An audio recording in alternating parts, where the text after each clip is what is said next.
ශ්‍රවණාබිලාෂී සදහවත් ඔබ සියලු දෙනාටම ත්‍රිවිධ රත්නයේ ආශිර්වාදයම වේවා.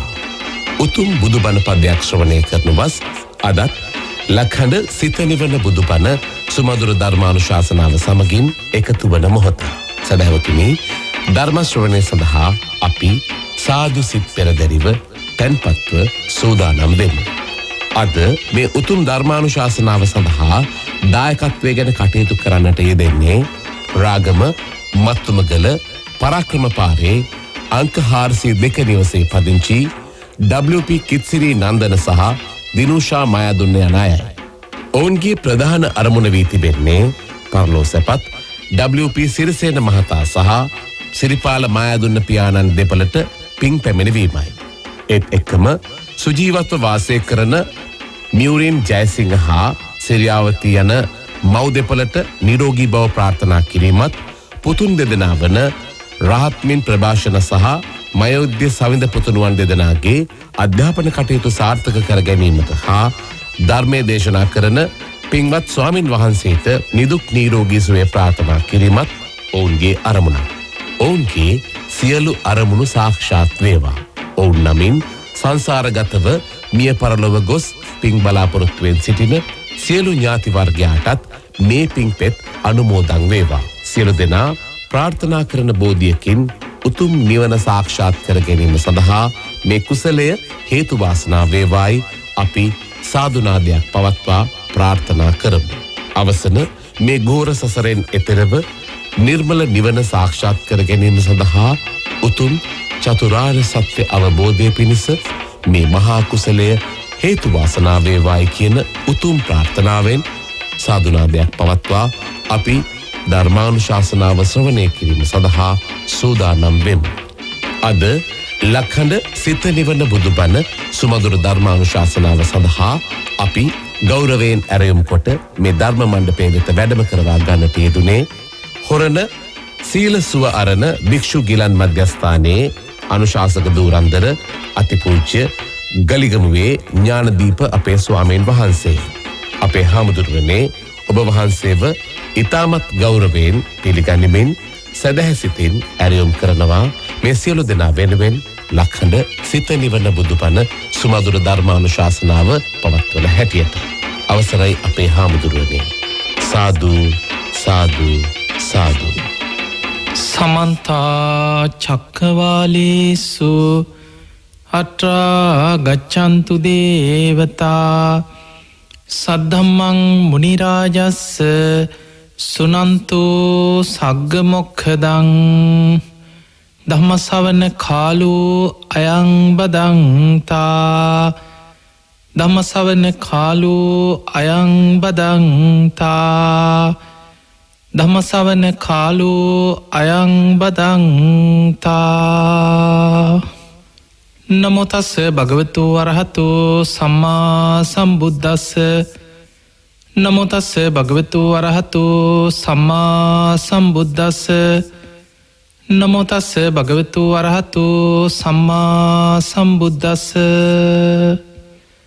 හැම දිනාටම තෙරුවන් සරණ ප්‍රාර්ථනා කරමින් අද ඔබ හැම දෙනෙක්ම ඔබේ ජීවිතයට ඉතාම වැදගත් ධර්ම කාරණා රැසක් ශ්‍රවණය කරන්නයි මේ ධර්ම ශ්‍රවණයත් එක්ක එකතු වෙලා ඉන්නේ. ඉතින් අද මේ ධර්මයේ ශ්‍රවණය කරන ලක්වාසී ලෝවාසී ඔබ හැම දෙනාටමත් මේ ධර්ම ශ්‍රවණය නිවන් දොරටුවක් බවට පත්වේවා කියලා අපි මුලින්ම ආශිර්වාද ප්‍රාර්ථනා කරනවා. පින්වතුනි, බණ ඇසීම අපි කාටත් නිවන් දොරටුවක් වෙනවා. ඒ වගේමයි ධර්ම දේශනා කිරීම ඒ දේශකයන් වහන්සේට නිවන් දොරටුවක් බවට පත්වෙනවා. ඒ නිසා දේශකයන්න් වහන්සේ නමක් ධර්ම දේශනා කරද්දී බුදුරජාණන් වහන්සේ පෙන්නවා භික්ෂූන් වහන්සේලාට ඔබ දන්නවා ප්‍රථම රහත් 69. බුදුරජාණන් වහන්සේ චාරිකාවේ පිටත් කරපු අවවාදේ චරත භික්ඛවේ චාරිකං මහණෙනි චාරිකාවේ වඩින්න. බහුජන හිතාය බහුජන සුඛාය බොහෝ දෙනාට හිත පිණිස බොහෝ දෙනාට සැප පිණිස අත්තාය හිතාය සුඛාය දේව මනුස්සාන දෙව් මිනිස් ලෝකයාටම හිතසුව පිණිස චාරිකාය වැඩම කරන්න ගම් නියම් ගම් පුරා වැඩම කරමින් එක මගකින් දෙනමක් වඩින්න එපා කියෝ. එක මගකින් එක නමක් බැගින් වඩිමින් දේශනා කළ යුත්තේ ආදි කල්්‍යාන මජ්්‍යයේ කල්්‍යාන පරියෝසාන කල්්‍යාන මුල මැදාග කල්්‍යාන වූ ඒ ඇනි සීල සමාධි ප්‍රඥාවලින් යුක්ත ඒ කල්්‍යාන ධර්මයන්ගෙන් යුක්ත සාත්තං අර්ථ සහිත සභ්‍යාංජනා පැහැදිලි ප්‍රකාශන මාධ්‍යයකින් යුක්ත පාරිසුද්දම් බ්‍රහ්මචරියම් පකාසේති පිරිසිදු නිවන් මගම දේශනා කරමින් වඩින්න කියල තමයි බුදුරජාණන් වහන්සේ එදා 69ක් භික්‍ෂූන් වහන්සේලා ධර්ම ප්‍රචාරය පිණිස පිටත් කරන්නට යෙදුන. එදකොට භික්‍ෂුවකගේ කාර්ය තමයි ඒ බුදුරජාණන් වහන්සේගේ ධර්මය මුලමැදාග පිරිසිදු ඒ උතුම් බුදු කෙනෙක් ලෝකයට දේශනා කරපු ඒ උතුම් ධර්මය ලෝක සත්වයන්ට තමන්ගේ වචන තමන්ගේ අදහස් තමන්ගේ විශේෂ නිර්වචන ධර්මය ඔහොම තිබ්බට මේක මෙහෙමයි කියලා තමන් ඒවා වෙනස් කරන්න යන්න නැතුව ඒ බුද්ධ වචනය ගෞරවෙන් මිනිස්සුන්ට ඒ විදිහටම කියල දෙන එක සාත අර්ථ සහිතව සභ්‍යාංජනම් පැහැදිලි ප්‍රකාශන මාධ්‍යකින් තේරෙන විදිහට මිනිස්සුන්ට ධර්මයට හානියක් නොකර පාරිසුද්දම් බ්‍රහ්මචරියම් පකාසේති. ඒ පිරිසිදු නිවන් මගම අරමුණු කරගෙන ධර්මය දේශනා කර යුතුයි. එතකොට බණ අහන කෙනෙක් ඔබ ධර්මය අහන කෙනෙක් තුළත් බුදුරජාණන් වහන්සේ පෙන්නවා ඇතිකර ගත යුතු ගුණ ධර්ම. ඔබ කවදා කොත්තන කොයි මොහොතේ කොහේ ගිහිල්ල බණක් ඇහුවත් මෙන්න මේ කරුණු ඔබ තුළ ඇතිකරගන්න ඔබ දක්ෂ වෙන්නට ඕන. පළවෙනි එක තමයි බණහනකොට දැඩි අධිෂ්ඨානයක් ඇතිකරගන්න. මං මේ ධර්මය කොහොමහරි තේරුම් ගන්න අවබෝධ කරගන්න. මේ ධර්මශ්‍රවනය මට නිවන්දොරටුවක් බවට පත්වේවා කියෙන අධිෂ්ඨානය හිත ඇති කරගන්න. ඊළඟට බුදු හාන්දුරුව පෙන්වා සුස්සූසති අප්‍රමාණ සද්ධාවෙන් බණහන්න. පිංහතුනී බණපදයක් අහන්න ලැබෙනවා කියලා කියන්නේ. සමහට කල්ප කෝටි ප්‍රකෝටි ගණනකින් අපිට මේ ලැබිච් අවස්ථාවක් වෙන්න පුළුව. බුදුවරු ලෝකෙ පහළ වෙන්නෙත් ඉතාම කලාතුරකින්. හැබැයි ලෝකෙ බුදුවරු පහළ වනත් කලාතුරකින්. පින් ඇති අයට හැමදාම බුද්ධ ශාසන මුණ ගැහෙන වන්නෙමේ. සමහර වෙලාට පින් කරගෙන අනේ අපිට බුද්ධ ශාසනයක් මුණ ගැහේවා. අපිට බුද්ධ ශාසනයක නිවන් දකින්න ලැබේවා කියලා හිත සසරේනයි ඉන්නවා. යම් හේතුවකින් මරණ මංචක අකුසලයක් බලවත් වෙලා එයා එක්කො නිරේ උපදිනවා. එක්කො තිරිසං අපාය වැටෙනවා. එක්ක ප්‍රේත ලෝකෙ වැටෙනවා අසුරාපාය වැටෙනවා. එයාට බුද්ධ ශාසනය අහිමි වෙනවා. සමහරට නිරේකට වැටුනොත් අවුරුදු කෝටි ප්‍රකෝටි ගන සමහලාට බුද්ධාංකුර ගන ගෙවිලා තවත් බුදුවරු පහළ වෙලා අවසන් වෙලා. එයා දන්නේවත්න එයාට බණපදයක් අහන ලැබෙන්නේ. සමහරු ධර්මාවබෝධය කිරීමේ ආසාාව නිසාම ධර්මය හොයාගෙන ගිහිල්ලා අහුවෙන්නේ වැරදි දෙයක් මිත්‍යා දෘෂ්ටියක්. වැරදි භාවනා ක්‍රම වඩලා බුදු හාන්දුරන්ගේ කාලෙත් නොයෙක් භාවනා කියලා නොයෙක් දේවල් ලෝකෙ තිබිලා තියෙන. අපේ බුදු හාන්දුරුව පහළ වෙන්න පෙර ඔබ දන්න ආලාර කාලාම උද්ධ කරාම පුත්ත දිහාන වඩපු අය. අපේ බෝසතාණන් වහන්සේ මවකුසින් බිහිවෙන දවසේ අසිත කියන තාපසතුමා මනෝමේ ශරීරයෙන් දවල් කාලි ගත කරන්න දෙව්ලොවට යන කෙනෙක් කියල සඳහන් වෙන. එදත් දිවිය ලෝකෙට ගිහිල්ලා හිටිය. වෙන කවදාවත් නැතුව දෙවියන් එදා දිවිය ලෝකෙ වෙනම උත්සවයක්. දෙවියන් සතුටු වෙනවා ප්‍රීතිගෝසා කරනවා දිවිය බෙර දිවිය වාදන දෙවියන්ගේ නැටුම් ගැයුම්. මේවා බලාගෙනද ලැහුව මොකද දෙවියනි කවදාවත් නැතුව මේ තරන් සතුටක් අද. අන්න එතකොට දෙවියවරු කෙන ඇයි දන්නේ නැද්ද. මේ තුන් ලෝකෙටම යහපත උදා කරන මහා පින්වන්ත කෙනා. අද සුද්දෝදන රජතුමාගේ පුතෙක් හැටියට පින්වන්ත මහාමායා දේවිය කුසින් අද ලෝකෙට බිහිවුණ ඇයි දන්න ඇද්ද. ලුම්මිනි සල්වනයේදී මේ මහා පින්වන්ත බෝසත් පුතා බිහිවුණේ. දෙවියන්ගෙන් තමයි ඒක දැනගත් ඊට පස්සෙ තමයි අසිත තාපසය ඉක්මනට මනුලොවට ඇවිල්ල තමන්ගේ ඕලාරික කයිට ඇතුල්ලෙලා මාලිගාවට ගිහින් රජ්ජුරුවන්ගෙන් අහන්නේ පුත්කුමාරයෙක් ලැබුණද මට බලන්න පුළුවන්ද. එතකොට අපිට පේනවා අපේ බුදු හාමුදුරු බුදු වෙන්න පෙර බෝසත් කාලේ ඊට කලින් හිත වඩපු භාවනා කරපු තාපසයෝ ඉසිවරු ධ්‍යාන වඩපුයි ලෝකෙ ඉඳලා තියෙනවා. ඔය අතර සමහරු අසඤ්ඤ සමාධිය අසඤ්ඤ ධ්‍යාන භාවනා කරලා අසඤ්ඤ සමාධිය වඩනවා. ඒ තුල කල්ප ගණන් කිසිම අරමුණක් නැතුව අසඤ්ඤ තලවල ඉපදිලා ඔහේ ගෙවිලා යනවා. ඒ ලෝකෙ ඉපදිලා හිටියොත් ඒ අතර මනුලෝ බුදුරු පහළ වෙලා දහම් දෙසුවත් එයාට ධර්මාවබෝධයට තියෙන අවස්ථාව අහිමි වෙනවා. ඒ නිසා පිංගතුනි පෙර සසරි කොච්චරනම් අපිට බුද්ධ ශාසන ඔය වගේ අහිමි වෙලා ඇද්ද? මගහැරිලා ඇත්. සමහරලාට බණපදයක් ඇහෙන්නේ නැති ඈත ගමක ප්‍රත්‍යන්ත දේශයක අපි දන්නේවත් නැහැ සමාජයට බුදුරු පහළ වෙලා පිරිනිවන් පාලත් දන්නේවත් නැහැ. ඔය වගේ කාල කොච්චර අපිට ගෙවිලා ඇද්ද? ඒ නිසා බුදු කෙනෙක්ගේ බණපදයක් ලෝකෙ අහන්න ලැබෙනවා කියන්නේ අතිශයින්ම දුර්ලභ දෙයක්. අද මේ මාධ්‍ය තියෙන නිසා අන්තර්ජාලයේ මාධ්‍ය අද මේ තාක්ෂණයත් එක්ක නිතර අපිට බණහන්න ටිකක් ලැබෙනවා මේ කාලෙ තුල. හැබැයි ඔබ බලන්න අපේ රටේම මීට පෙර ධර්මයේ ගොඩාක් බලවත්ව තිබ්බ කාලවල ඔබ අහලා තියෙන අනුරාධපුර යුගයේ දහස් ගණන් මහරහතන් වහන්සේලා වැඩ හිටිය කාලවල මිනිස්සු තිස්ස මහාරාමේ ඉඳන් ආර්ය වංශ දේශන අහන්න පයින් යනවා කියන අනුරාධපුරයට. බොහෝ පිරිස එකතු වෙලා පාගමනින් දවස් ගාණක් යනවා අනුරාධපුරයට යන්න. ඒ යනකං ධර්මයේ සිහි කර කර බුදු ගුණ සිහි කර කර කලින් අහපු බණ මෙනෙහි කර කර මිනිස්සු අනුරාධපුරයට ගිහිල්ලා ඒ බණ අහලා ආපහු තමන්ගේ ගම්බිම් වලට පිටත් වෙලා යනවා කියන. එතකොට අපිට පේනවා ඉස්සර මිනිස්සු බණපදයක් අහන්න කොච්චර කැපකිරීමක් කරාද? ඔබ බලන්න මීට අවුරුදු 30කට 40කට එහා ඔබේ අම්මලා තාත්තලා ඔබේ ආච්චිලා සීයලා ඒ කාලවල මිනිස්සුන්ට මේ තරම් ලේසියෙන් බණහන්න තාක්ෂණයක් අවස්ථාවක් තිබුණේ නැහැ. අද ඔබට ගොඩාක් බණ ඇහෙන කාලයක්. හැබැයි මේ ධර්මයේ දුර්ලභයි. බණපදයක් අහන්න ලැබෙනවා කියන්නේ ලෝකේ අතිශයින්ම දුර්ලභ දෙයක්.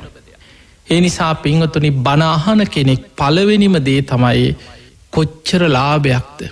අනේ මට බුදු කෙනෙක්ගේ බණපදයක් අහන්න ලැබෙනවා. ඒ බුද්ධ වචනයක් ස්වාමීන් වහන්සේ නමක්ගෙන් හරි කල්යාණ මිත්‍රයෙක්ගෙන් හරි මට මේ බුදු බණපදයක් නේද ඇහෙන්නේ. කොච්චර ලාභයක්ද කියලා අප්‍රමාණ සද්ධාවෙන් බණහන කෙනෙක් දේශනාව හිත පිහිටවන්නට ඕන. ඒ තමයි පළවෙනිම දේ. දෙවැනි කාරණය අත්හං ගන්හාති.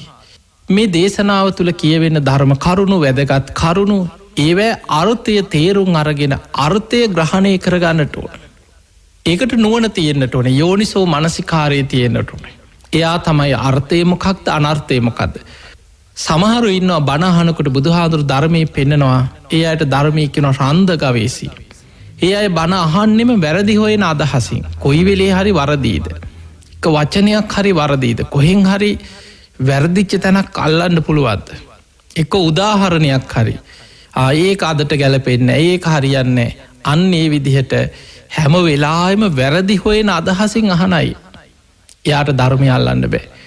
බුදුරජාණන් වහන්සේ පෙන්වේ අත්හං ගන්හාති. ඔබ බණක් අහනකොට ඒ දේශනාවේ අර්ථය ග්‍රහණය කරගන්න. ඊළඟ එක අනත්තන් රිංචති. බණහන කෙනෙක් බණහන වෙලාවේ අනවශ්‍ය දේවල් බාහිර දේවල් ඒ ධර්මයේ වෙන අර්ථ හොයන්න යන්න නැතුව හිතෙන් තමන්ගේ අදහස්වල පටලගන්නේ නැතුව බාහිර දේවල් අදාළ නැති දේවල් සියල්ල බණහද්ද හිතෙන් බැහැර කරන්න කියලා. අනත්තන් රිංචති. අනවශ්‍ය දේවල් බැහැර කරනවා. ඊළඟ එක තමයි තමන් ධර්මය අහනකොට දැඩි අධිෂ්ඨානෙන් මම මේ ධර්මය අවබෝධ කරගන්නවා කියලා හිත පිහිටවාගෙන බණහන්. අඤ්ඤාය චිත්තං උපට්ඨපේති. හිත දැඩි කොට පිහිටවනවා මම මේ ධර්මය අවබෝධ කරන. කොහොම හරි මම මේ ධර්මය තේරුම් ගන්නවා. මං කොහොම හරි මේ ධර්මය අවබෝධ කරගන්න. එවැනි දැඩි අධිෂ්ඨානයකින් අවබෝධයට හිත පිහිටවාගෙන බණහන. අත්හං ගන්හාති. අනත්තන් රිංචති. ඊළඟට මම මේ ධර්මය අවබෝධ කරගන්නවා කියෙන අදහසින්. අඤ්ඤාය චිත්තං උපට්ඨපේති. ඊළඟ එක තමයි බුදුහාන්දුරුව පෙන්නවා බණ අහන කෙනෙක්. ඒ බණහන වෙලාවේ මං මේ ධර්මය අවබෝධ කරගන්නවා කියෙන අදහසින් බණහද අනුලෝමිකාය කන්තියා සමන්නාගතෝ හෝති. අවබෝධයට හිත පිහිටවාගෙන යෝනිසෝ මනසිකාරයේ දෙන්න. ඔන්න ඔය කරුණු ඔබ තුළ ඇති කරගත්තෝ. ඔබට මේ ධර්ම ශ්‍රවණයේ නිවන් දොරටුවක් කරගන්න පුළුවන්.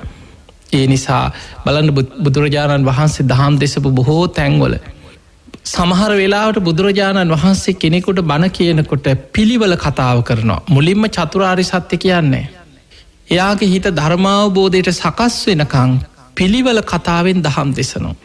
මුලින්ම දාන කතා, සීල කතා, සග්ග කතා, කාමානං ආදීනවන්, නෛෂ්ක්‍රම්‍ය ආනිසංස, ඔය විදිහට දානය ගැන, සීලේ ගැන, පංචකාමයන්ගේ ආදීනව, සුගතිය ගැන, කාමයන් අතහැරීමේ අනුසස්, මේවා විස්තර කරමින් දහම් දෙසනවා. එතකොට මේ පිළිවෙල කතාව තුළ කෙනෙක්ගේ හිත ධර්මාවබෝධයට සකස් වෙලා හිත එකඟ වෙනවා.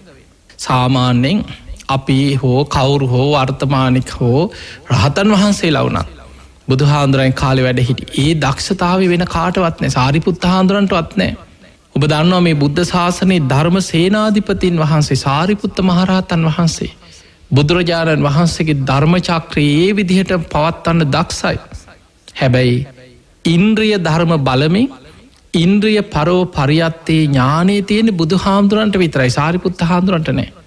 බුදුරජාණන් වහන්සේ ඒ නිසා සාමුක්ඛංසික දේශනාව කරන්න පුළුවන් බුදු කෙනෙකුට විතරයි. ඒක සාරිපුත්ත හාමුදුරන්ටවත් බැරි දේශනාව. චතුරාර්ය සත්‍ය ඇතුළත් දීර්ඝ දේශනාව. කෙනෙකුගේ ඉන්ද්‍රිය ධර්ම වැඩෙන ආකාරය බුදු ඇසින් පිරිසිඳ දකිමින් එයාගේ හිත අවබෝධයට සකස් වෙච්ච ගමන් පිළිවෙල කතාව කරලා සාමුක්ඛංසික දේශනාව, චතුරාර්ය සත්‍ය ඇතුළත් දීර්ඝ දේශනාව සිදු කරනවා. ඒ දේශනාව කෙලවර පින් ඇති කෙනා මාර්ගඵල ලබනවා, ධර්මය අවබෝධ කරගන්න. එතකොට පින්වතුනි අපිට පේනවා බුදු කෙනෙක් දහම් දෙසනකොට ඒ ධර්මයේ මේ ධර්මයේ තුල මතක තියාගන්න මහා පුදුම බුද්ධ ශක්තියක් තියෙනවා. අද දැන් ඔබට හිතෙන්න පුළුවන් අනේ දැන් බුදුහාමුදුරු හිටියනම් අද අපිටත් ඉතින් ඔච්චර දුක් විඳින්න ඕනේ නැහැ. අපිටත් මෙච්චර බනහා ඉන්න ඕනේ නැහැ. බුදුරජාණන් වහන්සේ හිටියනම් අපිටත් එක ගාථාවක් ඇති වෙන්න තිබ්බා කියලා හිතෙන්න පුළුවන්. හැබැයි පින්වතුනි මේ බුද්ධ වචනේ තුල මේ ධර්මයේ තුල ඒ බුද්ධ ශක්තිය, ධර්මයේ තියෙන ශක්තිය පවතිනවා. ඒ නිසායි බුදුරජාණන් වහන්සේ පිරිනිවන් පාන වෙලාවේ උන්වහන්සේ වදාළ ධර්ම විනය ශාස්ත්‍රූ තනතුරට පත් කරන්න. එහෙමනම් අපේ බුදුරජාණන් වහන්සේ දා මල්ල රජදරුවන්ගේ උපවර්තන ශාල වනෝද්‍යානයේ අනුපාදිශේෂ පරිනිර්වාණ ධාතුවෙන් පිරිනිවන් පෑවට පස්සේ අපිට ශාස්ත්‍රවරයෙක් අද ඉන්නවා. බුදුරජාණන් වහන්සේ පිරිනිවන් පාන්න පෙරම ආනන්ද හාමුදුරන්ට දේශනා කර ආනන්දය තථාගතයන් වහන්සේගේ පිරිනිවන් පෑමෙන් පසුව නුඹලාගේ ශාස්ත්‍රූන් වහන්සේ බවට පත්වෙන්නේ මේ ධර්මයයි විනයයි කියලා ධර්ම විනය ශාස්ත්‍රූ තනතුරට පත් කරා බුදුරජාණන් වහන්සේ පිරිනිවන් පාන්න පෙර. එහෙනම් අද අපේ ශාස්ත්‍රූන් වහන්සේ තමයි බුදුරජාණන් වහන්සේ පිරිනිවන් පෑවත් ධර්ම විනය. බුදුරජාණන් වහන්සේගේ හද මඩලේ පැන නැග්ග ඒ ප්‍රඥාවේ පහළ වෙච්ච බුදුරජාණන් වහන්සේ දේශනා කරපු සියලුම බුද්ධ වචන අපි අවබෝධය කියලා කියන්නේ බුදුහාමුදුරුවෝ. දැන් අපි සද්ධාව කියලා ගත්තොත් සද්ධාව සමහරු විස්තර කරගන්න එක එක විදිහට. බුදුරජාණන් වහන්සේ සද්ධාව විස්තර කරා සද්දෝ හෝති සද්ධාති තථාගතස්ස බෝධි. මහණෙනි සද්ධාව කියලා කියන්නේ තථාගතස්ස බෝධි. බුදුරජාණන් වහන්සේගේ අවබෝධය අදහා ගැනීමමයි කියනවා.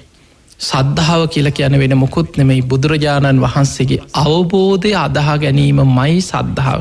ඒ නිසා පින්වතුනේ අපි බණහනවා කියලා කියන්නේ ධර්මයේ තුලින් අපි ඉගෙන ගන්නේ, අහන්නේ, දැනගන්නේ බුදුහාමුදුරන්ගේ අවබෝධය. ඒ නිසා බණ අහන්න දවසින් දවස අපිට ඇති වෙන්නේ බුදුහාමුදුරුවෝ ගැන සද්ධාවයි. උන්වහන්සේගේ ප්‍රඥා මහිමය ගැන සද්ධාවයි. ඒ බුදුමුවින් දේශනා කරපු හැම බණපදයක් තුළම තියෙන්නේ බුදුරජාණන් වහන්සේගේ ප්‍රඥාව.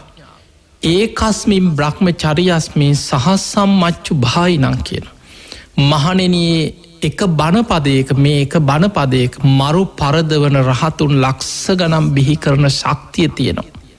මේක අපිට හිතාගන්න බැරි දෙයක්. මේක උපකරණයකින් මැනගන්න පුළුවන් එකක් නෙමේ බුද්ධ ශක්තිය. දැන් බලන්න සාරිපුත්ත මහරහතන් වහන්සේ ඒකා සංකීය කල්පලක්ෂයක් පාරමී පුරාගෙනාව ප්‍රඥාවන්තයන්ගෙන් අගතනතුර ලබන්න. අග්‍රශ්‍රාවකයන් වහන්සේ බවට පත්වෙන්න ධර්ම සේනාධිපතින් වහන්සේ බවට පත්වෙන්. ඒ තරං කාලයක් අසංකේයකුත් කල්ප ලක්ෂයක් පෙරුම්පුරලා උන්වහන්සේ ප්‍රඥාවන්තයන්ගෙන් අගතනතුර ප්‍රාර්ථනා කරපු නිසා සසරපුරා ප්‍රඥා ඉන්ද්‍රිය බහුලව වඩපු කෙනෙක් කියන. සංසාරි ප්‍රඥා ඉන්ද්‍රිය වඩලා උන්වහන්සේගේ ප්‍රඥා ඉන්ද්‍රිය මුදුම් පත් වෙලා තිබ්බේ කියලා සඳහන් වෙනවා.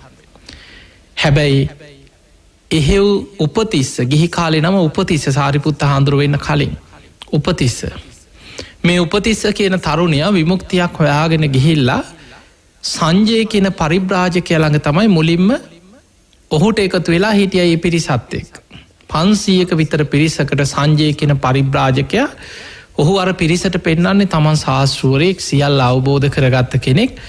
තමන් තමයි හරි මාර්ගය දන්නේ මමයි හරි විමුක්තිය කියන්නේ. ඒ විදිහට අර කට්ටියට මොනවා හරි කියනවා. ඉතින් අනේ අර ගෝලියෝ 500ම වැඳගෙන අහගෙන ඉන්නවා. අනේ අපේ ශාස්ත්‍රූවරයා අනේ අපේ ශාස්ත්‍රූවරයා උත්තමයා අවබෝධ කරගත්ත කෙනෙක් අනේ අපිටත් අවබෝධ වේවා කියලා ඉතින් අහගෙන වැඳගෙන ඉන්නවා. මේ උපතිස්ස කියන තරුණයා බොහෝ කාලයක් සංජයගේ දේශන ඇහුවා. ඔහුගේ කියන දේවල් අනුගමනය කරා කිසිම අවබෝධයක් ලැබුණේ නැහැ. අවසානයේ තමන්ටම තේරුණා මෙතන නෙමෙයි හරි මාර්ගය. අපි විමුක්තියක් හොයාගෙන යමු කියලා කෝලිත තමන්ගේ ගිහි කාලේ යාළුවා මේ යාළුවෝ දෙන්න තමයි විමුක්තිය හොයාගෙන ගියේ.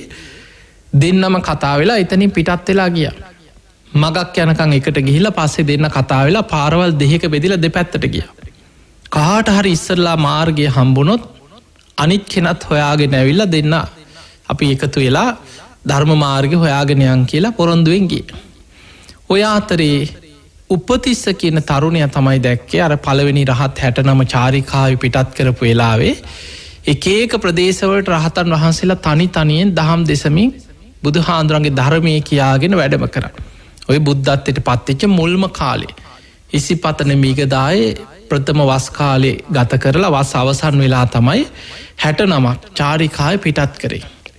ඒ 69ට අයිති උනේ පස්සක භික්ෂූන් වහන්සේලා කොණ්ණඤ්ඤ වප්ප බද්දිය මහානාම අස්සජී කියන 5 දෙනයි යසකුල පුත්‍රය ඇතුළු යාළුවෝ 54 දෙනා. ওই ටික තමයි පළවෙනි රහත් 69 හැටියට මුල්ම වස් කාලේ බුදුහාඳුරොත් එක්ක ගත කළ රහත් වෙච්ච පළවෙනි රහතන් වහන්සේලා 69. ඔය අතර අස්සජී මහරහතන් වහන්සේ අන්න අර පස්සක භික්ෂූන් වහන්සේලාගෙන් 5 වෙනි කෙනා කොණ්ණඤ්ඤ වප්ප බද්දිය මහානාම අස්සජී. උන්වහන්සේ එක පාරක බොහෝම සාන්ත ඉරියව්වෙන් වඩිනවා. උන්වහන්සේ දමනය වෙච්ච ඉන්ද්‍රියන් ඇතුව බොහෝම සංවරයි සාන්තයි වඩිනවා. දැක්ක ගමම්ම ඇස ගැටිච්ච ගමම්ම තේරුණා මේ නම් ඉන්ද්‍රියන් දමනය කරපු කෙනෙක් බොහොම අවබෝධයෙන් ඉන්න කෙනෙක් පාටයි. උපතිස්ස තමයි ඇස් දෙකට දැක්ක ඉස්සරලා කෝලිත වෙන පාරක ගිහිල්ලා හිටියේ. ගිහිල් ඇහුවා නේ ස්වාමීනි ඔබ වහන්සේ මොන වගේ ධර්මයක්ද පුරුදු කරන්නේ? ඔබ වහන්සේට ගුරුවරයෙක් ඉන්නවද? ඔබ වහන්සේ මට අනේ දන්න දෙයක් කියන්න කිව්වා. ඒ වෙලාවේ අස්සජී මහරහතන් වහන්සේ කියනවා මං ගොඩාක් ධර්මයේ දන්නේ. අන්න බලන්න රහතන් වහන්සේ නමක් මේ. බුදුරජාණන් වහන්සේගේ ධර්මය අවබෝධ කරගත්ත කෙනෙක්. ප්‍රථම රහත් 69 ධර්ම ප්‍රචාරයට පිටත් කරේ. හැබැයි අස්සජී මහරහතන් වහන්සේ උපතිස්සට කියනවා මං ගොඩාක් ධර්මයේ දන්නේ. හැබැයි මං අවබෝධ කරගත්තා. ඒ අවබෝධ කරගත්ත ධර්මය බුදු බණ ඒ බුදුහාඳුරගේ ධර්මය මං හකුලෝලා කෙටියෙන් කියන්න. මගේ ශාස්තෘන් වහන්සේ තමයි භාග්‍යවත් බුදුරජාණන් වහන්සේ. අන්න උන්වහන්සේ මේ දිනවල රජගහනුවර වේළුවනාරාමේ වැඩ ඉන්නවා කියනවා. එතකොට ඒ වෙලාවේ උපතිස්ස වැඳගෙන අහගෙන හිටියා. එක ගාථාවයි. හැබැයි ගාථාවේ පළවෙනි පද දෙක ඇහෙනකොටම යේ ධම්මා හේතුප්පබවා තේසං හේතු තථාගතෝ ආහ කියන පළවෙනි පද දෙක ඇහෙනකොට උපතිස්ස සෝවාන් ඵලයට පත් වුණා. පින්වතුනි සෝතාපන්න ඵලයට පත් වෙනවා කියන්නේ ලේසි සෙල්ලමක් නෙමෙයි. ඒතර කෙනෙකුට හිතෙන්න පුළුවන් ආයිති සෝවාන් නෙුනේ කියලා. සෝවාන් වෙනවා කියන්නේ බුදුරජාණන් වහන්සේ පෙන්වුවා ආර්ය අෂ්ටාංගික මාර්ගයට බැස ගන්නවා. ඒක තමයි අමාරුම දේ. ඊට පස්සේ මාර්ගයේ කොහොමත් වැඩෙනවා. සෝවාන් වෙච්ච කෙනෙක් උත්සාහ නොකරත් නතේ භවං අට්ඨමං ආදියන්ති. 8 වෙනි භවයේ කායි උපදින්නෙම නැහැ කියන. උපරිම ආත්ම 7යි සෝවාන් වෙච්ච කෙනෙකුට. ඉතිරි මාර්ගඵල අවබෝධ කරගෙන නිවන කරා යනවා. සෝතාපන්න ඵලය ගැන බුදුරජාණන් වහන්සේ පෙන්නුවේ මහණෙනි යුද්ධ 1000ක් දිනනවට වැඩිය.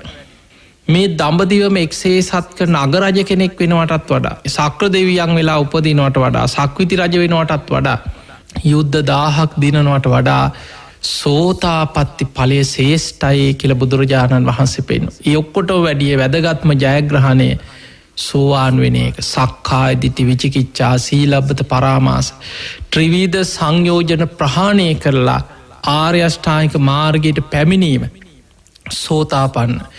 දැන් කෙනෙක් ඔය සෝවාන් කියන එක විදිහට වැරදි විග්‍රහ ඔබට ඇහෙන්න පුළුවන්. ඒකට හේතුව දැන් ධර්මයේ ඔබ බලන්න මේක තියෙනවා වේදල්ල මජ්ක්‍ධිම නිකායේ තියෙන වේදල්ල සූත්‍රය කියලා. මේ වේදල්ල සූත්‍රයේ ප්‍රශ්න උත්තර හැටියට තියෙන ප්‍රශ්නයක් හැටියට අහනවා සෝතාපන්න කියලා කියනවා කොපමණකින්ද කෙනෙක් සෝතාපන්න ඵලයට පත් වෙන්නේ. ඒකේ දෙන පිළිතුර තමයි ඔන්න කෙනෙක් ආර්ය අෂ්ටාංගික මාර්ගයට පැමිණුණා කියන අර්ථයෙන් තමයි සෝතාපන්න කියලා කියන්නේ. දැන් සෝත කියලා කියනවා කනටත්. ඔන්න මතක තියාගන්න සෝත කියනවා කනට. එතකොට කෙනෙක් වැරදි විග්‍රහයන් අදත් තියෙන බොහෝ වෙලාවට ඒ වගේ විග්‍රහයන්.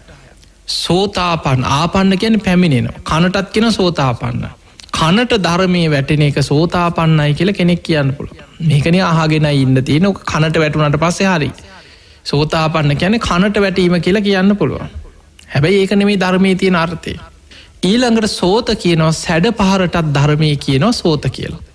සැඩ පහරටත් කියනවා සෝත කියලා.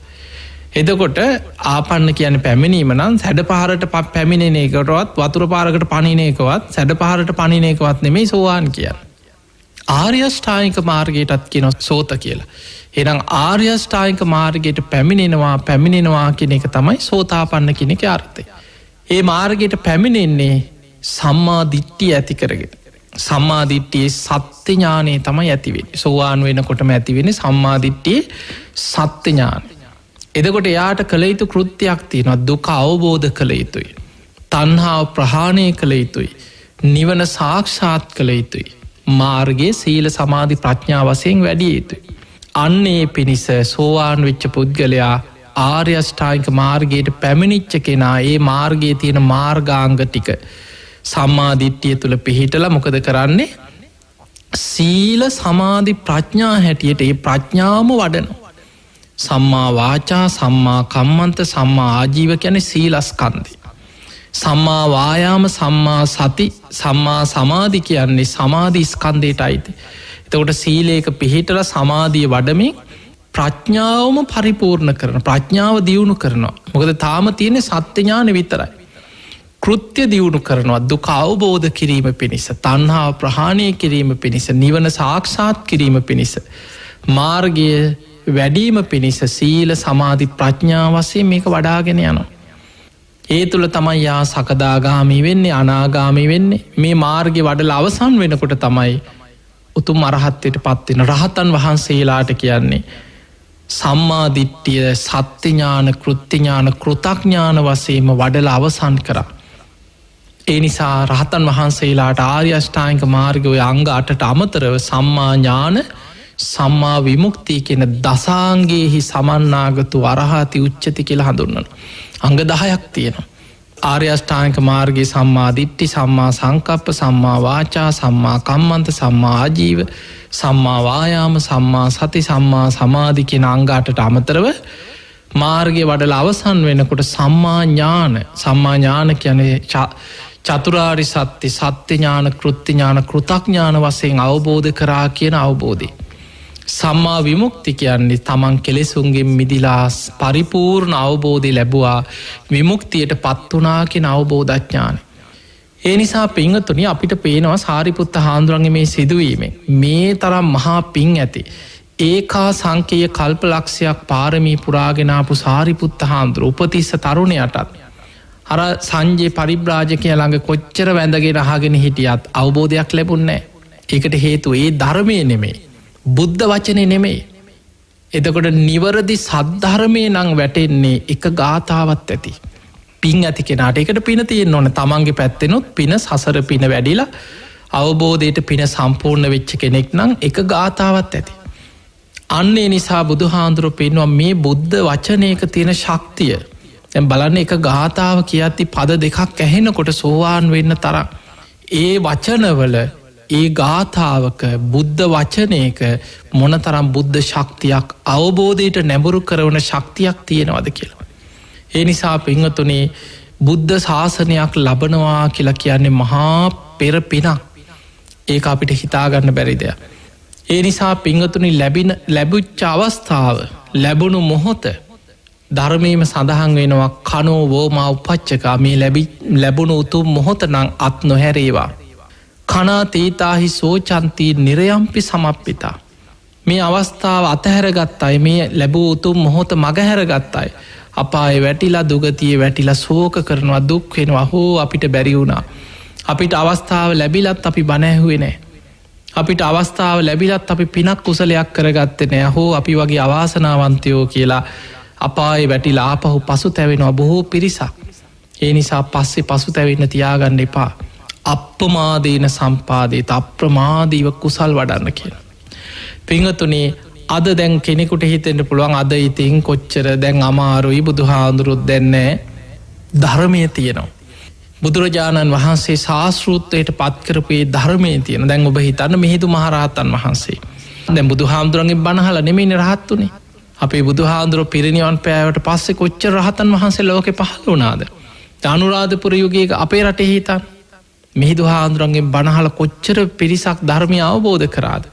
ගිහි ශ්‍රාවකයෝ ගිහි ජීවිතය තුළ අඩ්ඩුම ගානි සෝවාන් වෙන එක. අද සාමාන්‍ය කියම අද වගේ කාලෙක දැන් අවුරුදු 2500 ගානක් ගිහිල්ලා අද ඉතින් පරිසරයත් ටිකක් අමාරුයි කෙලෙස් වැඩි වෙන දේවල් වැඩි මිනිස්සුන්ගේ අවශ්‍යතා වැඩි ආසාවන් බලවත් වෙලා කෙලෙස් වැඩි දැන්නම් අමාරුයි දැන් ඔය වගේ කරුණු එක්ක හැබැයි අඩුම ගානේ ඔබට සෝවාන් වෙන අදහසවත් නැත්නම් අඩුම ගානේ මං සෝතාපන්න ඵලයටවත් පත් වෙනවා කියන අදහස ඔබට නැත්නම් ඔබට මේ බුද්ධ ශාසනය තුළ ඔබ උතුම් අරමුණක් ජීවිතය එකතු කරගත්ත කෙනෙක් නෙමේ.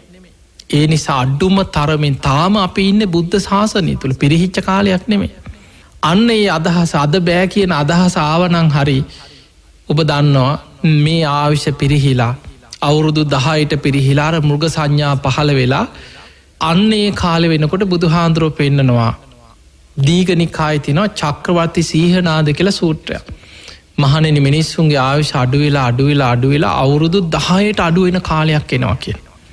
අන්න ඒ කාලෙ වෙනකොට කුසල් කියන වචනේවත් අහපු කෙනෙක් ලෝකෙ ඉතිරි වෙන්නේ නැහැ කියන. එදාට ලෝකෙ බලවත්ම දේ නියත මිත්‍යා දෘෂ්ටිය කියන. පින්පව් කියලා දෙයක් නැහැ, කුසල් අකුසල් කියලා දෙයක් නැහැ, හොඳ නරක කියලා දෙයක් නැහැ, මෙලවක් පරලොවක් කියලා දෙයක් නැහැ. ওই දෙමව්පියන්ට සැලකීම ඌවා කොහෙද? ඕපපාතික සත්‍ය ඌවා කොහෙද ඉන්නේ? කවුද දැක්කේ? ඔය තමන්ගේ නුවණින් ජීවිතය අවබෝධ කරනවා කීවට ඕවා බොරු. අන්න ඒ වගේ දෘෂ්ටියක් තමයි ලෝකෙ බලවත්. ඒකට කියනවා නියත මිත්‍යා දෘෂ්ටිය කියලා. එවැනි කාලෙක නම් අන්න ඒ අදහස ආවට කමක් නැහැ. මොකද කුසල් කියන වචනේවත් අහන්න නැති කාලෙක දැන් නම් අපිට බෑ කියලා හිතුණාට කමක් නැහැ. හැබැයි අද බුදුරජාණන් වහන්සේගේ 84000ක ධර්මස්කන්ධේම අද රැකිලා තියෙනවා. නොඑක් විකෘති දේවල් බුදුහාමුදුරන්ගේ කාලෙත් තිබුණා. වැරදි බණ කිය ගිය අය බුදුහාඳුරන්ගේ කාලෙත් හිටියා. ඒක අද විතරක් නෙමෙයි බුදුරජාණන් වහන්සේ පිරිනිවන් පානකොටම උන්වහන්සේගේ චිතකේ ගිනි නිවෙන්නත් පෙර පැවිද්දන් අතරින්ම සුබද්ද කියන භික්ෂුව ගැන හිතන්න. සිවුරු පොරෝගෙන පැවිද්දෝ අතරින්ම ඇවිල්ලා අර පිරිස හඬා වැළකෙනකොට කියනවා මොකද උඹලා අඬන්නේ සතුටු යල්ලා කියලා. ඒ මහා ශ්‍රමණයාගෙන් දැන් අපි මිදුණා. අපිට මේක කැපයි මේක අකැපයි කියලා දැන්නම් නීති දාන්න කෙනෙක් නැහැ කිය. අපිට ඕන විදිහට මේකේ ඉන්න පුළුවන් කිය. බලන්න කොච්චර පාපී පව්කාර සිතුවිලිද. බුදුහාමුදුරුව මරන්න සැලසුම් කරපු අය හිටියේ ඒ කාලේ. ඒ නිසා ඇස් දෙකට පෙනි ප්‍රාතිහාර පානව දැක බුදුහාමුදුරුව යමා මහ පෙළහර පෑ වහසේ ගිනිදැල් විහිදෝමින් ජලධාරා විහිදෝමින් ඕවා දැක්කේ නැද්ද දේවදත්ත? ඒවත් දැනගෙන ඒ කාරාම ඉඳලත් බුදුහාඳුරන්ට විරුද්ධව කොච්චර එදා සැලසුම් කරාද? මරන්න සැලසුම් කරා, නාලාගිරි අතාකුලප්පු කරලා එව්වා, දුනු ශිල්පීන් යෙදෙව් රජුරුවන්ගේ හමුදා බටේ ඒ කාලේ හිටපු දුනු සේනාංකයක් යොදවලා බුදුහාඳුර මරන්න සැලසුම් කරා.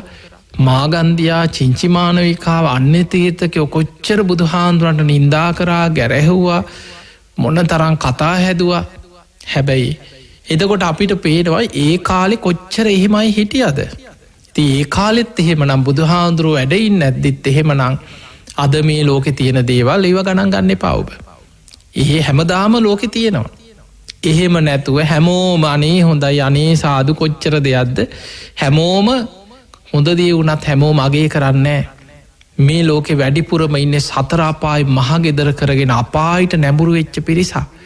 යන්තන් හරි ගොඩ යන්න උත්සාහ කරන කෙනාවත් අපායට ඇදලදාන්න උත්සාහ කරන පිරිසක් ඉන්නේ.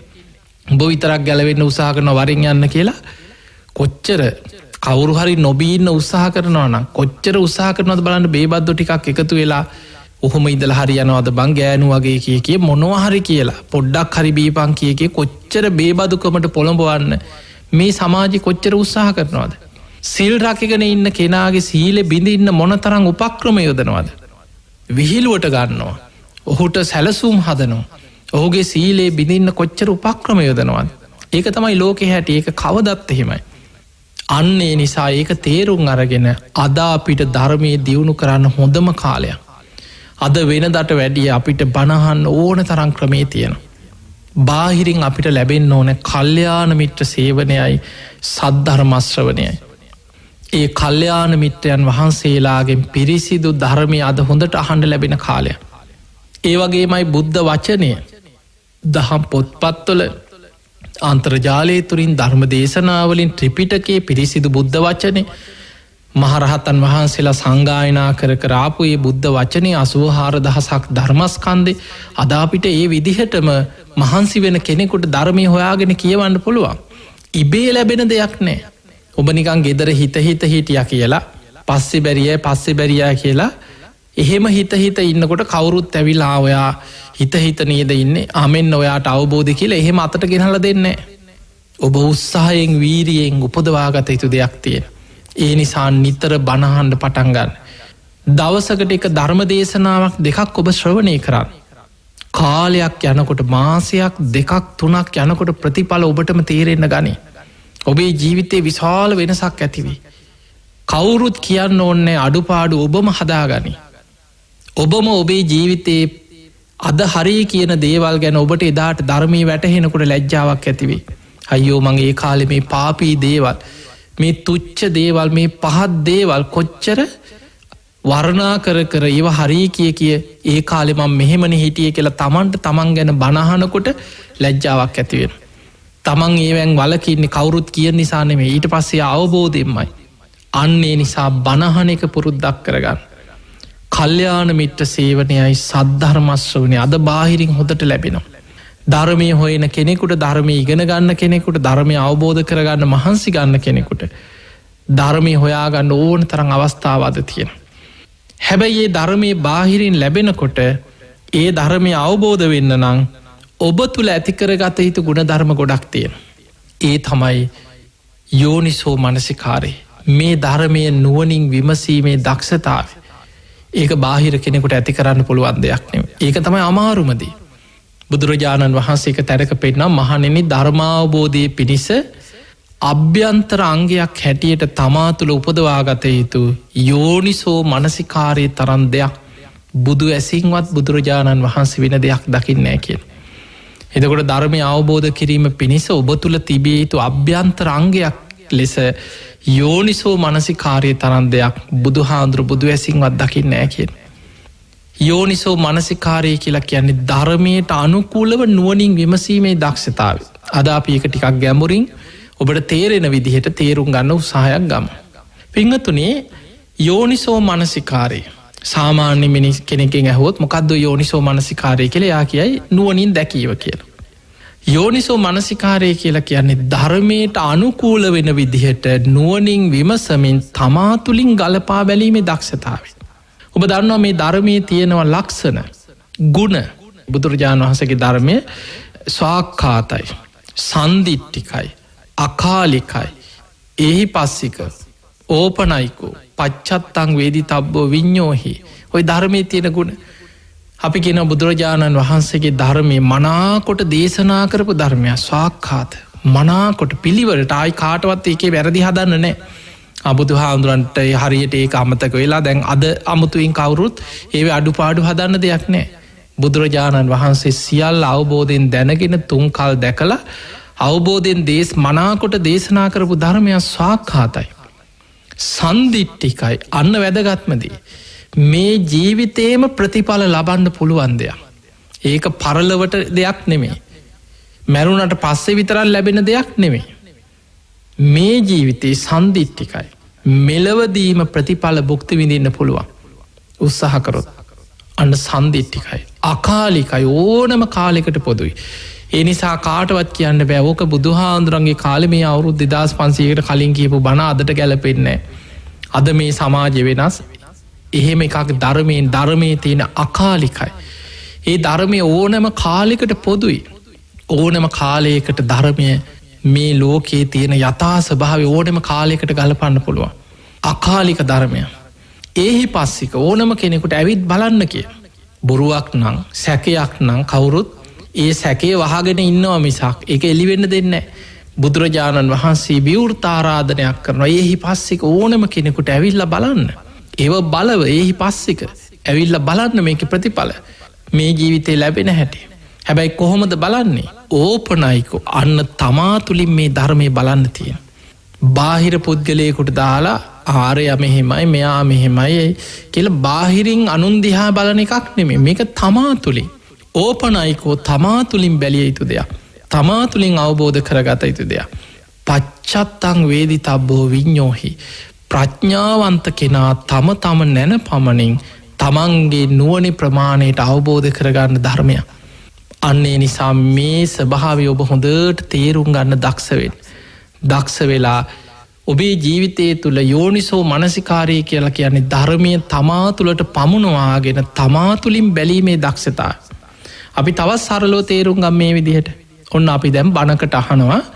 අපි බුද්ධ දේශනාවක් බණක් අහනවා. අපිතම සංයුත්ත නිකායේ දේශනාවක් අහනවා. කන්ද සංයුක්තයෙන් හරි ඉන්ද්‍රිය සංයුක්තයෙන් හරි ආයතන සංයුක්තයෙන් හරි බණක් අහනවා. බුද්ධ දේශනාවක් අවබෝධයට නැඹුරු කරපු දේශනාව. මහණෙනි ඇස අනිත්‍යයි. ඇසට පේන රූප අනිත්‍යයි. ඇහි හටගන්න විඤ්ඤාණය චක්කු විඤ්ඤාණය අනිත්‍යයි. ඇසයි රූපයයි විඤ්ඤාණය නිසා ඇහි ස්පර්ශය ඇති වෙනවා. ඒ ස්පර්ශයෙන් විඳීම හඳුනා ගැනීම චේතනාව උපදින ඒවා අනිත්‍යයි. අනිත්‍ය වශයෙන් බලන්න. අන්න බුද්ධ වචනය. ඊළඟට ওই විදිහට බුදුරජාණන් වහන්සේ දේශනා කරන මේ කන අනිත්‍යයි, නාසය අනිත්‍යයි, දිව අනිත්‍යයි, කය අනිත්‍යයි, මනස අනිත්‍යයි. බාහිර ආයතන හැටියට ඒවා ආධ්‍යාත්මික. ඇස කන නාසය දිව කය මනස ආධ්‍යාත්මික. බාහිර කියලා කියන්නේ ඒවට ගෝචර වෙන. ඇසට පේන රූප, කනට ඇහෙන ශබ්ද, නාසයට දැනෙන ගඳ සුවඳ, දිවට දැනෙන රස, කයට දැනෙන පහස, මනසට එන අරමුණු ඒවා බාහිර. එතකොට මේ ආධ්‍යාත්මික ආයතන හැටියට ඇසත් බාහිර ආයතනයක් හැටියට හඳුන්වන රූපයත් එකතු වෙන්නේ චක්කු විඤ්ඤාණය, සෝත විඤ්ඤාණය, ගාහන විඤ්ඤාණය, ජීවහා විඤ්ඤාණය, කාය විඤ්ඤාණය, මනෝ විඤ්ඤාණය කියලා ආයතන හයේම විඤ්ඤාණය හටගන්න. එතකොට මේ කරුණු තුනේ එකතුවට අපි කියනවා ස්පර්ශය. ඒ ස්පර්ශය නිසා විඳීම ඇති වෙනවා. විඳින රූපයක් නම් ඇහෙන් ඒ රූපේ හඳුන ගන්නවා. ශබ්දයක් නම් ශබ්දය හඳුන ගන්නවා. ගන්ධ සුවඳ නම් ගන්ධ සුවඳ හඳුන ගන්න. සංඥාව හඳුනා ගැනීමට අනුව චේතනා පහළ වෙනවා. රූප සංචේතනා, ශබ්ද සංචේතනා, ගන්ධ සංචේතනා, රස සංචේතනා, ආයතන හයේම චේතනා පහළ වෙනවා. දැන් ඔය ක්‍රියාවලිය දැන් ඔය කියන්නේ අපේ ආයතන හය තුල පංච උපාදානස්කන්ධය හටගන්න හැටි. ඔබ දන්නවා බුදුරජාණන් වහන්සේ දේශනා කරා සංකිත්තේන පංච උපාදානස්කන්ධා දුක්ඛ. මහණෙනි සංසේපයෙන් ගත්තොත් හකුලෝල ගත්තොත් පංච උපාදානස්කන්ධයයි දුක. අවබෝධ කළ යුත්තේ මේ පංච උපාදානස්කන්ධ දුකයි අපිට අවබෝධ කරන්න තියෙන්නේ කියලා. එතකොට අපි මේක බණකට දැන් ඇහුවා. ඔන්න බුදුහාඳුරු තවත් විස්තර කරනවා. තමා තුළ බාහිර ගොරෝසු හැටියට, සියුම් හැටියට, දුර වේවා ළඟ වේවා, හීනයයි සම්මත, ප්‍රණීතයයි සම්මත, අතීත අනාගත වර්තමාන මේ කොහෙ තිබුණත් 11 ආකාරයකට පෙන්වන විදර්ශනා වඩන හැටි. මේ කියපු පංච උපාදානස්කන්ධයම අතීතේ පහළ වෙච්ච අය තුල තිබුණත්, වර්තමානයේ ඉන්න මේ අපි ඔබ තුල තිබුණත්, අනාගතයේ උපදින අය තුල පහළ වුණත් ඒකත් අර විදිහම අනිත්‍ය දුක්ඛ අනාත්මයි. තමා තුල තිබුණත්, තමාගෙන් බාහිර තිබ්බත් ඒත් අනිත්‍යයි දුකයි අනාත්මයි. ගොරෝසු ශරීරයක් තුළ තිබ්බත් සියුම් ශරීරයක් තුළ පහළ වුණත් අනිත්‍යයි දුක්ඛයි අනාත්මයි. හීන ප්‍රනීත දුර ළඟ තමා තමාගෙන් බාහිර ඔය විදිහට 11 ආකාරයකට පෙන්නනවා. එතකොට කෙනෙක් දැන් මේ බණ ඇහුවට පස්සේ ඔන්න ඇහුවා. කල්යාණ මිත්‍රයන්ගෙන් සද්ධර්මය ඇහුවා. බුදුහාඳුරන්ගේ බුද්ධ වචනේ ඇහුවා. දැන් යෝනිසෝ මනසිකාරයේ යෙදෙනවා කියලා කියන්නේ ඒ ධර්මයේ තමා තුලින් බලනවා.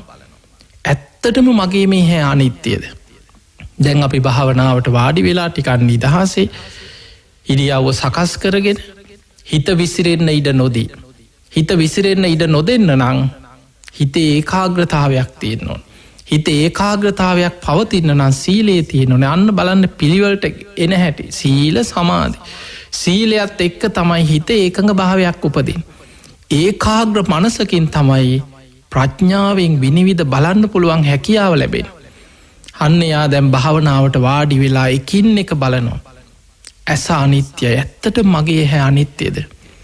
කොහොමද මේක අනිත්‍ය වෙන්නේ? අන්න ධර්මයේ දන්න කෙනා දැන් ධර්මයේ තුලින් බලනවා. නාම රූප පච්චා සලආයතන. එහෙනම් මගේ ඇස කියන්නේ නාම රූපයක්. පඨවි ආපෝ තේජෝ වායෝ සතර මහා ධාතුන්ගෙන් හැටගත් ඇස. වේදනා සංඥා චේතනා පස්ස මනසිකාර නාම ධර්මත් මේ ඇහි තියෙනවා. ඒකයි ඇස ආයතනයක් වෙන්නේ. මේ හැලෙඩ වෙනවා. අන්න විමසනවා. විමසනකොට තේරෙනවා දැන් තමා තුලින් ඇත්තට මොකද වෙන්නේ? බාහිරටත් ගලපලා බලන කුණු වෙච්ච ඇස්, පණුව ගහපු ඇස්, ජීවත් වෙලා ඉන්නේ නැද්දිම පේන්නේ නැති වෙච්ච ඇස්, ඇහැ නිසා විඳෝන මිනිස්සු මගේ හැත්තේ ස්වභාවයෙන් යුක්තයි. මේ හැලෙඩ වෙනවා, තුවාල හැදෙනවා, ඇස් සමාරු හැදෙනවා, ඇහි කොච්චරනම් ලෙඩ රෝග හැදෙනවද? මේ ඇස අනිත්‍යයි අනිත්‍යයි. අන්න බුදුහාඳුරන්ගේ ධර්මයෙන් අපි යමක් ඇහුවද ඊට අනුකූලව අපි තුලින් විමසලා බලනවා. දැන් ඇහැට පේන රූප ගැන, ඇහි හටගන්න විඤ්ඤාණය ගැන, ස්පර්ශ ගැන, විඳීම් හඳුනා ගැනීම, චේතනා ගැන හේතුඵල වශයෙන් බුදුහාඳුරෝ දේශනා කරපු ධර්මයට අනුකූලව තමා තුලින් බලනවා. අන්න එහෙම බලාගෙන යන එකට කියනවා යෝනිසෝ මනසිකාරය දෙනවා. බුදුරජාණන් වහන්සේගේ ධර්මයේ තමා තුලින් ධර්මයට අනුකූලව විමස තමා තුලින් ගලපලා විමසනවා. එහෙම යෝනිසෝ මනසිකාරය යෙදෙනකොට ටික ටික මද වශයෙන් වැටහෙන්න පටන් ගන්නවා. පඤ්ඤාය මත්තසෝ කාරිසලා මද වශයෙන් වැටහෙනවා. ඒ අවබෝධය තමයි ටික ටික ගැඹුරින් ඊට පස්සේ අවබෝධය කරා වැටහෙන්න පටන් ගන්නවා. ඒ පිණිස ඔබ ජීවිතේ ඇති කරගත යුතු ප්‍රතිපදාවක් තියෙනවා. ධම්මානුධම්ම ප්‍රතිපදාවෙන් යුක්ත වෙන්නට ඕන. අන්න ඔය කරුණු ටික බාහිරින් ලැබෙන කල්යාණ මිත්‍ර සේවනයයි සද්ධර්ම ශ්‍රවණයයි තමා තුළ ඇති කරගත යුත්තේ යෝනිසෝ මනසිකාරයත් ධම්මානුධම්ම ප්‍රතිපදාවත්. ඔය අංග 4ට ධර්මයේ කියන්නේ සෝතාපට්ටි අංග 4. සෝතාපන්න වීම පිණිස උපකාර වෙන අංග 4. ධර්මාවබෝධයේ පිණිස උපකාර වෙන අංග 4 තමයි ඒ කරුණු 4 තමයි ඔබ සෝතාපන්න ඵලයේ දක්වා අරගෙන යන්නේ. ධර්මාවබෝධය දක්වා අරගෙන යන්නේ. ඒ මාර්ගයේ ගමන් කරලා ඔබ ධර්මය අවබෝධ කරොත් අපි හිතමු ඔබ සෝවාන් වුණා කියලා. ඊට පස්සේ ඔබට තියෙනවා සෝතාපට්ටි අංග හැටියට සෝවාන් වෙච්ච කෙනාට බුද්ධේ අවිච්ඡප්‍රසාදය. බුදුරජාණන් වහන්සේ කියන අචල සද්ධාව. දැන් යාගේ සද්ධාව කාටවත් වෙනස් කරන්න බෑ. දැන් එයා සද්ධාවේ පිහිටිය කවුරුත් කියන නිසාවත් පොතකින් කියවපු නිසාවත් නෙමෙයි. තමා අවබෝධයෙන් මේක ප්‍රත්‍යක්ෂ කරපු නිසා. ධම්මේ අවිච්ඡප්‍රසාදි බුදුරජාණන් වහන්සේගේ ධර්මයේ ගැන එයා අවබෝධ වෙච්චේ ධර්මයේ ගැන අචල සද්ධාාවක් තියෙනවා. සංඝේ අවිච්ඡප්‍රසාදි ශ්‍රාවක සංඝයා ගැන කාටවත් වෙනස් කරන්න බැරි අචල සද්ධාාවක් තියෙනවා. එයා දන්නවා මේකයි මාර්ගය. මේ මාර්ගයේ වැඩීම පිණිස අවබෝධයෙන් යුක්ත සීලයකට ආපු කෙනෙක්, ආර්යකාන්ත සීලයෙන් යුක්ත ජීවිතයක් ගත කරන කෙනෙක්. ඔන්න ඔය කියන අංග ඇති කරගත්ත කෙනාට මේ බුද්ධ ශාසනය තුළ ධර්මාවබෝධය කරා ජීවිතය දියුණු කරගන්න පුළුවන්. ඒ නිසා ඒ පිණිස ඒ හැම දෙනාටමත් මේ ධර්මශ්‍රවණය ආශිර්වාදයක් පාරමිතාවක් වේවා කියලා අපි ආශිර්වාද කරනවා. පින්වතුනි, මේ ලැබිච්ච මනුස්ස ජීවිතය තුළ වටිනා බුද්ධ ශාසනයක් ලැබිලා තියෙනවා. වටිනා මනුස්ස ජීවිතයක් ලැබුණා. දවසින් දවස මොහොතින් මොහොත මේ මනුස්ස ජීවිතයේ ගෙවීගෙන යනවා. දවස ගානේ ලෝකෙ විශාල වශයෙන් විපත්, මරණ, වසංගත, ස්වභාවික උපත් මේ හැම දෙයක්ම එක්ක විශාල අනතුරක් අපිව වට කරනවා.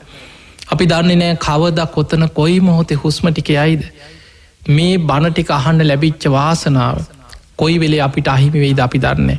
ඒ නිසා අප්‍රමාදීවෙන් අප්‍රමාදීව මේ ධර්මයේ දියුණු කරගෙන ඔබ හැම දෙනාට මේ ගෞතම බුද්ධ ශාසනය තුළ උතුම් ධර්මයම අවබෝධ කරගන්නම වාසනාව ලැබේවා ලැබේවා ලැබේවා කියලා අපි ආශිර්වාද කරනවා. ඒ වගේම පින්වතුනි මේ ධර්ම ශ්‍රවණයෙන් අපි රැස් කරගත් සියලු පින් සියලු දෙවියන්ට අනුමෝදන් කරන ගමන් ඔබට පුංචි පණිවිඩයක් දැනුම් දෙනවා. ඒ තමයි ඔබ දන්නවා හොරණ සීල සුවරණ ගිලන් භික්ෂු මධ්‍යස්ථාන පුණ්‍ය භූමිය අපි ගිලන් භික්ෂූන් වහන්සේලා වෙනුවෙන් රෝහලක් බඳු පුණ්‍ය භූමියක් ලංකාවේ ආරම්භ කරලා තියෙනවා. ලංකාවේ විහෙර විහාරස්ථානවල විශේෂයෙන් ආරණ්‍යගතව හුදකලාවේ භාවනා කරන කැලෑවල වේවා බොහෝ ස්වාමීන් වහන්සේලාට ගිලන් වුණාට පස්සේ ලෙඩ වුණාට පස්සේ එක්තැන් වුණාට පස්සේ උන්වහන්සේලට වෛද්‍ය ප්‍රතිකාර සඳහා රෝහල් කටයුතු සඳහා සමහරලාට කෙනෙක් ඒ වෙනුවෙන් මැරිලා ඉන්න වෙන්න පුළුවන් වෙන්න ඕන. ඉතින් එවැනි අවස්ථා සමහරට පන්සලේ කරන්න බැරි වෙයි. ආරණ්‍යයක ඒ වෙනුවෙන් කෙනෙක් තියාගෙන කරන්න බැරි වෙයි. එවැනි අවස්ථාවක උන්වහන්සේලාව රැක බලා ගන්න පුණ්‍ය භූමියක් අපි හොරණ සීල සුවරණ නමින් සකස් කරලා තියෙනවා. ඉතින් ඒ තුල අපි ස්වාමීන් වහන්සේලාට දැනුම් දෙනවා. අපි ස්වාමීන් වහන්සේලා ඇතුළත් කර ගන්නකොට අපි උන්වහන්සේලා ගැන මුලින් සොයා බලලා තමයි ඇතුළත් කරගන්න. විශේෂයෙන් භික්ෂුන් වහන්සේ නමක් හැටියට උන්වහන්සේගේ අනන්‍යතාවය පිළිබඳව අපි හොයා බලනවා. ඉතින් ඒ තුළ ස්වාමීන් වහන්සේලාගේ සාමණේර සහතික උපසම්පදානං උපසම්පදා සහතිකය මොකද ඒක තමයි භික්ෂුවකට තියෙන භික්ෂු හැඳුරුම්පත. භික්ෂුන් වහන්සේ නමකට තමන්ගේ තියෙන අනන්‍යතාවය. ඊළඟට තමන්ගේ අයිඩෙන්ටිය ඒ සාමණේර අඩුගාන භික්ෂු හැඳුරුම්පත මේවැන් එකකින් තමන්ගේ භික්ෂූත්වය අපි හොයලා බලනවා. ශාසනය තුළ කොච්චර කාලයක් ගුණ ධර්ම පුරපු කෙනෙක්ද පැවිදිලා කොච්චර කාලයක් ගිය කෙනෙක්ද අපි ඒ කටයුතු පිළිබඳව බලනවා. ඊට අමතරව උන්වහන්සේලාගේ වෛද්‍ය සහතික මේවත් එක්ක තියෙන ලෙඩ රෝග මේ කටයුතු එක්ක අපි අපේ වෛද්‍යවරුන් ලබා අපිට ඇතුල් කරගෙන උන්වහන්සේව රැක බලා ගන්න පුළුවන් මට්ටමේ කෙනෙක්ද අපි ආයතන තියෙන පහසුකං එක්ක අපිට ඒ අවස්ථාව බලලා අපි උන්වහන්සේලාව ඇතුළත් කරගන්නවා. ඉතින් ඒ නිසා අපි දැනුවත් කරන විශේෂයෙන් මේ බණහන විශාල පිරිසක් අපි දන්නවා ලක්කණු ගුවන් විදුලිය ඔස්සේ ලක්වාසී ලෝවාසී විශාල පිරිසක් මේ ධර්මයේ ශ්‍රවණය කරනවා. ඒ නිසා ලංකාවේ පන්සල්වල වේවා ආරණ්‍යගත වේවා විශේෂයෙන් කැලෑවල වනාන්තරවල හුදකලාවේ භාවනා කරලා කාලයක් ගුණ ධර්ම පුරලා බෙහෙතක් ගන්න විදිහක් නැතුව එක්තැන් වෙලා ඉන්න ඒ ස්වාමීන් වහන්සේලාට ගිලන් ස්වාමීන් වහන්සේලාට මුලින්ම උන්වහන්සේලාට අපේ සීල සුවර්ණ ගිලන් භික්ෂු මධ්‍යස්ථානයට ඇතුල් වීමට අවශ්‍ය නම් මුලින්ම උන්වහන්සේලාගේ තොරතුරු ඇතුළත් ඒ විස්තර අපිට සීල සුවර්ණට ලැබෙන්න සලස්සන්න ඔබට පුළුවන් ලිපිනයක් මාර්ගෙන් හරි තොරතුරු ටික අපිට එවන්න. ඊට පස්සේ අපි ඒවා වෛද්‍යවරු ලවා අපි බලලා උන්වහන්සේලාට දැනුම් දෙනවා අසවල් දවසේ ස්වාමීන් වහන්සේව ගෙනහල්ලා ඇතුළත් කරන්න කියලා. එතනින් පස්සේ ස්වාමීන් වහන්සේලාගේ සියලු වියදම් අපි දරනවා. උන්වහන්සේලා ජීවිත කාලෙම අපවත් වෙනකන් අපි රැක බලා ගන්නවා. අපවත් වුණත් ඒ සියලු කටයුතු ආදාහන කටයුතු පවා අපි සිදු කරනවා. ඉතින් මේ වෙනකොට අපි ස්වාමීන් වහන්සේලා අපේ ආයතනයේ සාමාන්‍ය නිවාසිකව 35 නමකට ආසන්න පිරිසක් රඳවාගෙන ප්‍රතිකාර කිරීමේ පහසුකම් හොඳ වෛද්‍ය මණ්ඩලයක් රෝහල් කාර්ය මණ්ඩලයක් ගිලන් රථ පවා අපි යොදවලා හොරණ සීල සුවර්ණ ගිලන් භික්ෂු මධ්‍යස්ථානෙ මම පවත්වාගෙන යනවා. ඒ නිසා එවැනි ලංකාවේ ඉන්න ස්වාමීන් වහන්සේලාට ඔබ වහන්සේලාට පුළුවන් සීල සුවර්ණ ගිලන් භික්ෂු මධ්‍යස්ථානයේ හොරණ දික්හේනපුර වැලිපත කියන ලිපිනයට ඒ ස්වාමීන් වහන්සේලාගේ තොරතුරු අපිට යොමු කරොත් අපිට පුළුවන් තව ගිලන් ස්වාමීන් වහන්සේලා ලංකාව පුරා එවැනි අවශ්‍ය ස්වාමීන් වහන්සේලාට අවශ්‍යතාවය අනුව අපිට ඉඩකඩ ලැබෙන විදිහට අපිට ඉදිරි අවස්ථාව සලසලා දෙන්න පුළුවන්කම තියෙනවා. ඒ වගේ මේ පුණ්‍ය භූමියේ බක්කුල මහා සෑය ඉදි වෙනවා. නිරෝගී භික්ෂුන් වහන්සේලා අතර අග්‍රස්ථාන ලැබපු බක්කුල මහරහතන් වහන්සේ වෙනුවෙන් සුවිශේෂී මහා චෛත්‍යයක් ඉදි වෙනවා. ඉතින් ඒ සඳහාත් ලක්වාසී සදහැවතුන්ට සම්බන්ධ වෙලා ඔබේ ශක්ති පමණින් උදව්පකාර කරන්න පුළුවන්කම තියෙනවා. ඉතින් මේ කාර්යය සිහිපත් කරමින් විශේෂයෙන් මේ ධර්ම දේශනා පටිගත කරන්න ධර්ම දේශනාවෙන් විශාල වෙහෙසක් දරන ලක්ඛණ ගයාන් මහත්මයාට ඒ ඇතුළු හැම දෙනාටමත් ධර්මයේ ශ්‍රවණය කරන ලක්වාසී ලෝවාසී සියලු දෙනාටමත් මේ ධර්ම ශ්‍රවණයෙන් නිවන් අවබෝධයේ පිණිසම ධර්මාවබෝධයේ පිණිසම ආශිර්වාදයක් වේවා පාරමිතාවක්ම වේවා කියලා අපි ආශිර්වාද කරනවා. ආකාසට්ඨා චුම්මට්ඨා දේවානාගා මහිද්దికා පුඤ්ඤන්තං අනුමෝදිත්වා චිරන් රක්ඛන්තු ලෝක සාසනං ආකාසට්ඨා ච බුම්මට්ඨා දේවානාගා මහිද්దికා පුඤ්ඤන්තං අනුමෝදිත්වා චිරන් රක්ඛන්තු දේශනං ආකාසට්ඨා ච බුම්මට්ඨා දේවානාගා මහිද්దికා පුඤ්ඤන්තං අනුමෝදිත්වා චිරන් රක්ඛන්තු ත්වං සදා. හැම දිනාටම සම්මා සම්බුදු සරණයි.